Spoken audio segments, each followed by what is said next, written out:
This is Don Hollenbeck, CBS London, October 12, 1492. After 3 days of silence, we're going to try to reestablish shortwave contact with the missing Columbus expedition. For 3 days now, there has been not a single word from John Daly, our CBS correspondent, aboard the Columbus flagship Santa Maria in the Western Ocean. No one in Europe knows what has happened. By now, the Santa Maria and her two sister ships, the Nina and the Pinta, have either sighted land, turned back to Spain, or met an unknown fate in uncharted seas. When last heard from, the fleet was still afloat, but a crisis had arisen which eloquently revealed the difficulties which have beset the little flotilla. October 12th, 1492, London. You are there. Europe speculates. What has happened to the Columbus expedition? Triumph or disaster? CBS takes you back to the fears, the hopes, and the suspense of 1492. All things are as they were then, except for one thing. When CBS is there, You are there. You Are There is based on authentic historical fact and quotation. And now, CBS London and Don Hollenbeck. Contact with John Daly, who has a shortwave transmitter aboard the Santa Maria, from which he has been sending us regular broadcasts. 3 days ago, at the crisis of the voyage, those broadcasts ceased. Perhaps the fleet has run into adverse atmospheric conditions. Perhaps John Daly has had trouble with his transmitter. Or perhaps, and this is of course entirely possible, the Columbus expedition is lost. Our circuits are open now. We'll try once more to make contact with John Daly out in the Western Ocean. Come in, John Daly. Go ahead, John Daly.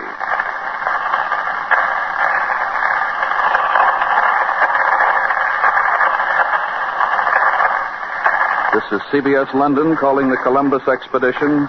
CBS London calling the Columbus expedition. Come in, John Daly. Come in, John Daly.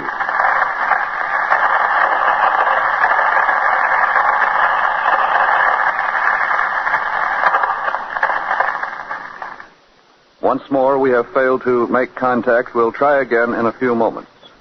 From the character of the men on the expedition, there is good reason to believe that the three ships and the men aboard them will carry this voyage through successfully. To show you the type of men and the strength of the ships they sail, we take you now to Palos, Spain, for the personal testimony of people directly connected with the expedition. Go ahead, Ken Roberts, in Palos, Spain. Here in this little seaport town north of the city of Cadiz on the west coast of Spain, the Columbus expedition departed 70 days ago. Here the ships were outfitted. Here the 90 men aboard were recruited. Here, in a very real sense, is the heart and soul of the Columbus expedition. And here beside me now is the brother of the Admiral, Bartolomeo Columbus. Senor Columbus, what do you think has happened in the 3 days of silence since we last heard from your brother's flagship? With my head, senor, I do not know more than you, but with my heart, I know my brother is safe and will accomplish his great mission. What makes you so sure, senor? Well, my brother has the best ships afloat. He has strong-hearted and tested mariners. And he is a skillful and experienced navigator. But above all, senor, my brother has a plan. A dream to reach the Indies by sailing west. Senor Bartolomeo, how long have you been associated with your brother in his great project? For 15 years, my brother tried to interest the kings of England, France, Portugal, and the Republic of Genoa. But they called him an impractical dreamer. Alone, the king and queen of Spain understood. Tell me, Senor Columbus, has your brother the Admiral been a sailor all his life? Oh, yes. Our father was a poor weaver in Genoa. The sea first called my brother when he was a little boy. He sailed in the service of Genoese merchants until his ship was sunk by pirates. Pirates? Where? It was off the southern coast of Portugal in 1476. And what happened to the admiral? My brother was wounded in the battle. In the water, he hung onto a piece of wood, and though he was bleeding and his strength was flowing from him, he swam to the shore. My brother has the great courage. He is not easily conquered. He has fought the sea before and beaten it. He is fighting it now, and he will win. Thank you, Senor Bartolomeo Columbus. The admiral's brother has shown you the quality of the leader of the missing Columbus expedition. To tell us now about the qualities of the men who sail under him, I'm going to call on the wife of one of the mariners, Senora Ruiz. Senora Ruiz will speak in Spanish, which I will interpret, and I hope you will hear in her voice the confidence born of her faith in her husband. A faith which is typical of the families here whose men are aboard that fleet. Senora Ruiz, ¿cree usted que su marido regresará? Si es posible para un hombre el regresar, sí lo creo. Él conoce el mar. Ha sido un marino toda su vida y su padre lo fue antes que él. I asked Senora Ruiz if she believed her husband was coming back. She said he knows the sea. He has been a sailor all his life, and if it is possible for a man to come back, he will. Pero, señora, ¿y qué me dice usted de esos terrores misteriosos, los monstruos, las cuevas, los remolinos? Quizás el fin de la tierra. Nadie puede saber nada acerca de esas cosas. Si tales contrariedades se sucedieran, estoy segura de que estará en las manos de Dios. Pensarlo me da miedo, me preocupo. No puedo conciliar el sueño de noche. Pero rezo y tengo fe. Gracias, señora.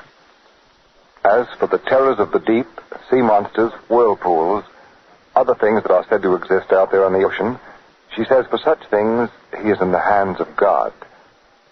Senora Ruiz admits that she is afraid. She worries and cannot sleep nights, but she does pray, and she does have faith. Great faith. So does Father Juan Perez of St. George's Church here in Palos, the spiritual leader of this little seafaring community. Father Perez, you gave the Admiral communion before he sailed, and you pronounced a benediction for the fleet, didn't you? Yes.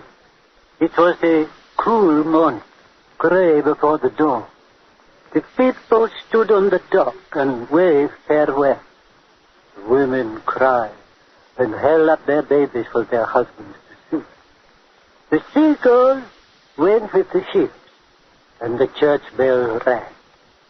See, it was a cool morning when the Admiral sailed in search of the setting sun. And you think, Padre, that... Have no fear, my son. They are safe. The Admiral sails for God on a new crusade. God will protect him. Do you speak, Padre, of the Admiral's desire for a crusade to rescue the Holy Sepulchre in Jerusalem from the Moslem Turks? See, my son, that is why the Admiral has sailed to the Indies, to find the treasures there and use them in the holy war against the infidel. So, as I told your colleague, Juan Daly, just before he sailed with the expedition, they cannot fail. But, Padre, they have been out of touch for 3 days. Out of touch with men, perhaps. Not out of touch with God. Gracias, Padre. And now this is Ken Roberts returning you to CBS, London. This is Don Hollenbeck in London. Once more, we will try to make contact with our correspondent, John Daly, aboard the Columbus flagship Santa Maria. This is CBS London calling John Daly and the Columbus expedition. Come in, John Daly. Come in, Santa Maria.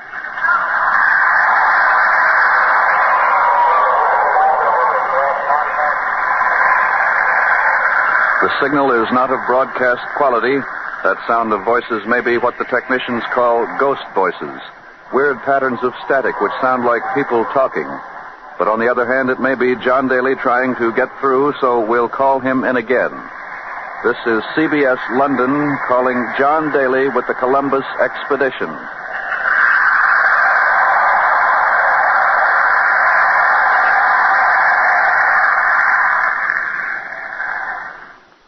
And once again, nothing. But we'll continue to try to make contact. It's possible the fleet has run into atmospheric or ocean conditions with which men have never had any experience, because the Columbus expedition has been sailing in completely unexplored and uncharted waters. Strange things have already happened on the voyage. John Daly's shortwave description of events on the afternoon of September 21st is typical. We made a record of that broadcast here in our studios, and we play it for you now. This is John Daly on the bridge of the Santa Maria, 12 days out of the Canary Islands. For the past 3 days, the men aboard the fleet have lived in growing terror. We are in a sea of weeds. Nobody has ever seen anything like this before.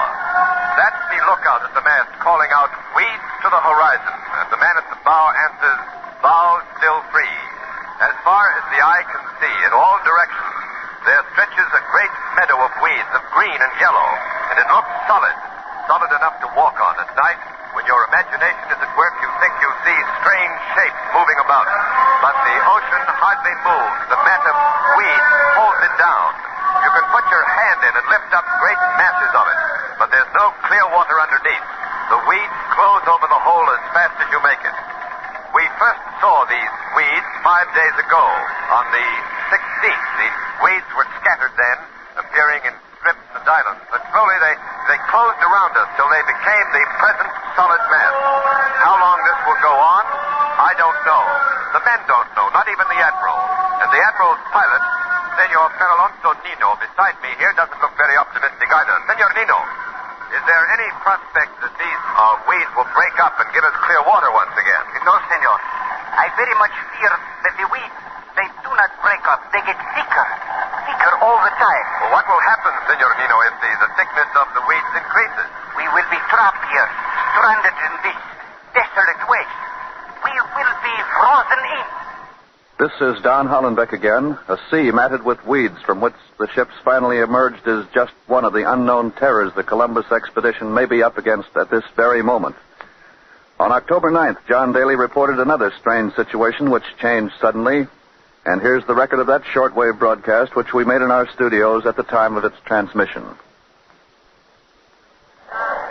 This is John Daly, a little after sunrise of October 9th, 1492. It's hot, baking hot. For 3 days, we've been sitting motionless on this heated oven of an ocean, not moving. There's not a breath of wind. We're in a dead calm in the middle of nowhere, and we're worried about our water supply. Even the voice of that cabin boy that you can hear singing in the background sounds parched. And by the way, he's chanting the traditional ditty with which he has turned the hourglass. Admiral Columbus insists that traditional ceremonies be kept up even though it's been 30 days since we last saw land.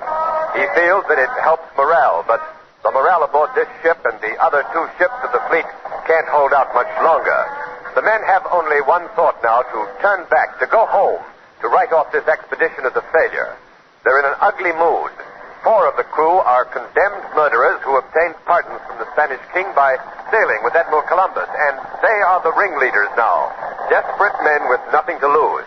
I don't think it's going too far to say that there's mutiny in their hearts. They might have seized this ship or these ships before this and forced the return except for just one thing. There's no wind, not even a breath of air. And the silence is so complete that the men are afraid of their own voices. Even the Pinzon brothers, the captains of the Nina and the Pinta, have petitioned the Admiral to turn back, but he won't listen. He's stubbornly set on a dream to reach the Indies by going west, and it's become an obsession, a fanaticism. However, it's no longer a question of the Indies now. It's men's lives. The crews aboard the ships of this fleet are liable to make serious trouble if the wind ever blows again. But that's the matter. Something has happened. The ship is heaving, rocking, and moving about. Only by hanging onto the rigging can I keep on my feet. Waves, but where have they come from? There are huge waves all slamming into us broadside, but there's no wind. And yet this ocean is in a turmoil. The men are all pointing at the water.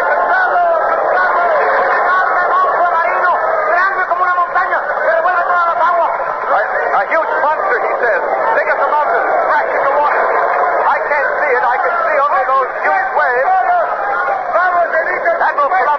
out on deck. He's ordering the men back. If they hear him, they quiet it down. But they're rooted with fear. They were rooted, is a better way to put it. The admiral thought of them climbing up into the rigging like monkeys. He thought of them to trim sail for a storm. But what storm? There's still no wind. Only those waves. Admiral Columbus. Si, senor. What do these waves mean, sir? You speak of a storm, but there's no wind. Where's the wind? It will be here, senor, soon. Somewhere out there is a hurricane. We cannot see it, but it has sent those waves rolling back. And the wind will reach us soon, sir? See. Soon our sails will be filled with wind once more. To blow us home, Admiral. To blow us back to Spain. No, senor. To blow us forward to the Indies. We sail on. Sail on. This is Don Hollenbeck in London again. That was the last word heard from the Columbus expedition. Since then, we've had no luck getting through. Our circuits have been open all through this broadcast, and now our technician tells us those ghost voices are back and that the signals are clearing up a bit, so let's listen.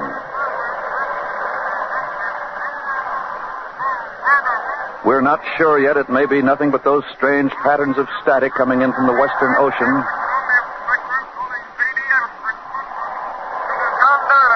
Wait, I thought I heard CBS. It is. It's John Daly's voice. The Columbus expedition is found again. John Daly's gotten through. He's trying to establish contact with us. This is CBS London calling John Daly. CBS London calling John Daly. Come in, Daly. Go ahead, Daly. I hear you, CBS. Can you get me clearly? Are you getting me clearly? Yes, we hear you, John, and we're certainly glad to hear from you again. Go ahead, John Daly. Go ahead, Daly. I'm sure glad to hear you. You must have been wondering what happened to us. All Europe has been wondering, John. We were afraid you'd dropped off the earth. Oh, nothing as bad as that, Don. As a matter of fact, I got news. Great news. That's why I've been trying frantically to get through.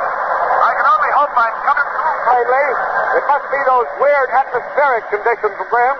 Probably magnetic forces, because the needle of a... What's the news, John? Have you found land? To something that's never been experienced before. But tell us the news, John. What's the news? Oh, well, look, my great news is that land is near. It must be near. We haven't seen it yet, but we've had so many conclusive indications that we're pretty sure we're going to find it. Flocks of migrating birds have been flying overhead. There have been floating boards, pieces of carved wood, and finally, just about an hour ago, a branch was fished out of the water with the leaves still fresh and a little flower clinging to it that resembles those dog roses on the hedges in Castile. Any moment now, while I'm speaking, you may hear the cannon from any one of our three ships. That's the prearranged signal that the one of them has sighted land. It's a beautiful night out here, or morning, I should say. You know, it's 2 o'clock now, October 12th. The moon is past full, riding high up on our port quarter. Jupiter is rising. Saturn has just set. The stars, however, are dim in the reflection of the moon. It's very bright, but I can still make out the square of Pegasus and Cassiopeia's chair. I can also see our other ship. The Cinta is out there in the lead, plunging and rolling and throwing spray. Her sails, with that great green cross of the Christian sovereigns of Spain on them, are bellying out into the wind. All of us, by the way, are carrying full sail, and that's probably kind of dangerous at night, where there's a chance that there may be hidden shoals, but nobody seems to care. The excitement is so intense. We just don't care about shoals. Our drive is on to the promised land, which lies somewhere out there ahead of us. Perhaps it will be some time yet before... The guns! That's it! The signal has come from the Cinta. Land! That was the signal for land. Land is out there ahead of us somewhere. I'm standing down on the deck. I can't see it. But the lookout up in the mast sees it. He's pointing forward. The men are crowding the rails, straining to see. Oh, it's land all right. Land, even though I still can't make it out. Somebody else has just seen it. And there's some more of them. They're crowding onto the rail, pointing forward. And I can see it now, too. A white sand cliff gleaming on the horizon. And another one of those sand cliffs, and there's a dark line of land connecting them. Land! Land! We found what we came after. Pandemonium is broken loose here on the decks of the Santa Maria. the strain the men have been under is snap. They're shouting and laughing and crying, slapping each other on the back. There's no limit to their joy. And I'm finding it kind of hard to talk myself. I'm all choked up. The only thing I can say is we've made it. We've made it. We've arrived at the Indies. I'll be back with you soon to describe the actual landing, and until then, I return you now to CBS in London. This is Don Hollenbeck in London, and this is the moment all Europe has been waiting for. And now to explain the meaning of this momentous news we've just heard from John Daly, we have at a CBS microphone one of Europe's most famous geographers, the Florentine Amerigo Vespucci. We take you now to Barcelona and Amerigo Vespucci. I am Amerigo Vespucci. It is impossible to conceive the full significance of the news which we have just heard from the Santa Maria. The land which Admiral Cristoforo Colombo has reached is Cipango, or the legendary island of Japan. Behind it lies the kingdom of India and the territory of the Grand Khan of Cathay, or China. Of these lands, the famous Venetian explorer Marco Polo has told us that they are rich beyond imagination. The people eat off golden plates. They walk on floors of gold. The children wear pearls, and the women dress in satins and pearls. Admiral Colombo has shown the way. Shortly, many will follow. Many. I will be among them. Thank you, Amerigo Vespucci. And now to the Royal Palace here, and Ned Calmer. This is Ned Calmer reporting to you from the throne room of King Ferdinand and Queen Isabella in Barcelona. The king is speaking to his subjects, celebrating Columbus's sighting of the Indies. Ferdinand is a man of about 40. I've never seen him so excited before. He's permitted himself to loosen his regal calm. He's smiling, and he shakes a bit as he fumbles with the paper from which he's reading. Le concedo la gracia de llamarse el mismo Don Cristóbal Colón. The king has been announcing the honors and rewards which he will bestow on the admiral. Columbus will be governor and viceroy of the lands he has found, with a 10th part of the riches therein, free of all taxes. And furthermore, he will be entitled to call himself Don Christopher Columbus, Grandee of Spain and Admiral of the Ocean Seas. Now, Queen Isabella is speaking, or as she's called here in Spain, Isabel. The Queen is a charming, sympathetic woman, also about 40. Ha justificado mi fe en él. Si necesario, las joyas mismas de la corona hubiera empeñado para ayudarlo en su empresa. The Queen has said that she thanks the Lord that in his mercy he sent Don Christopher Columbus to the Spanish court. He has 1,000-fold justified her faith in him, for she would have pledged her royal jewels, if need be, she said, to send him on his voyage. The ceremonies here in the court continue, but CBS cuts away now to La Rábida and Arthur Hannes. This is Arthur Hannes in the monastery of La Rábida, a mile and a half from the little seaport town of Palos, where Admiral Columbus began his great voyage. With me at our CBS microphone is the Admiral's 12-year-old son, Diego. Young Diego has a prepared statement in Spanish, which he will read, and I will translate. Anda, Diego, anda. Dice este mi libro que el sabio Séneca dijo un día. In my school book, there is a speech of Seneca's that reads, Tiempo vendrá en que el mar océano descorrerá el velo de su misterio y hará ver en lontananza luengas y grandes tierras. An age will come after many years when the ocean will loose the chain of things and a huge land lie revealed. En que Tifos revelará nuevos mundos, y en que Thule no será ya la última. When Typhus will disclose new worlds, and Thule no more will be the ultimate. Y ahora, escrito y al margen, tal profecía, cumplídola a mi padre el almirante, en el año de 1492. Today I wrote beside it in the margin, this prophecy was fulfilled by my father, the Admiral, in the year 1492. Gracias, Diego Columbus. This is Arthur Hannes at La Rábida. I return you to CBS in London. This is Don Hollenbeck in London. We've made contact again with the Columbus expedition, And now for the story of the landing on the Indies shore this 12th day of October, 1492, we switch you to John Daly. This is John Daly with a shortwave portable transmitter in a ship's boat rowing towards land. We're headed for a fine coral beach. Behind it are trees. Perhaps it's the park of some nobleman's estate. But there are no horses in sight yet, no palaces, no rich houses, no people in silks and pearls on the beach, no gold rooftops glistening in the sunrise, but then we're still some way off and out. Oh, I can see a man. The first man of the Indies. He's come out of the trees and others are running out after him. Dozens of them. They're streaming down to the water's edge, and many of them, as predicted, are richly dressed in tight-fitting garments of red and blue and... No! Gee, Hossafat! They're not dressed at all. What I mistook for clothes is paint. These men are painted every color of the rainbow, but otherwise they haven't got a stitch on. The natural color of their bodies is brown, light brown, a fine, well-built people, and now our boat has touched bottom. Come on, over the side we go. I'm in the water now, up to my knees, but my feet are on land, the ground of the Indies. As we wade ashore, a man of the Indies comes rushing forward. He's smiling, holding out his hand. Greetings, my friend. Greetings from Europe. I don't understand, but now Senor Torres, our official interpreter, is talking to him, and he'll have something about it in just a minute. What's the matter, Senor Torres? Senor Torres, can't you understand what this man is saying? No, senor. I have asked him what language is in Hebrew and Arabic, but he speaks a strange tongue, a language I never heard before. But Torres, if these are the people of the Indies... Indies, los Indies! These people are barbarians! They do not understand me! Here are the fleet trumpets and drums, and Admiral Columbus is coming ashore. In front of him goes the royal standard.